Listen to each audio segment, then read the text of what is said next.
toàn những vết cát. Có lẽ nào đến lúc khi hai ta đã hết yêu, cứ đi rồi sẽ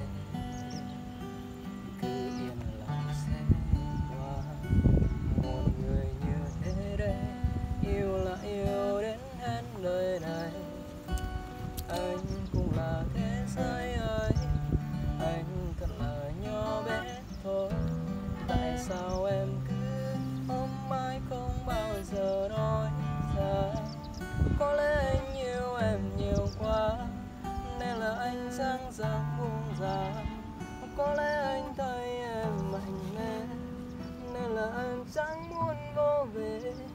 Yêu em bằng tròn con tim ấy, đớn đau nhiều lắm em biết không. Cứ trôi đi rồi nhận ra tim anh vỡ đôi thêm đau. Có lẽ không nên yêu nhiều thế, bởi tình yêu sẽ đổi anh nghe. Với trái tim